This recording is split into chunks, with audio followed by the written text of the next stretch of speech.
Hi everyone, this is our last video. I hope after this course you have slightly deeper understanding of how to create your own practice, and thank you so much for being part of it. We covered warm-up, all families of poses, cool down in Shavasana, sequencing, and how to create a full class. And that's a lot of information. So it may take a while to practice all this.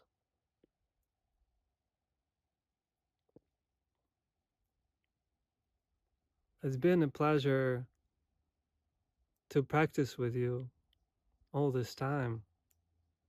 And if you have any questions or suggestions or any comment, you can always uh, write me or write a comment under the video.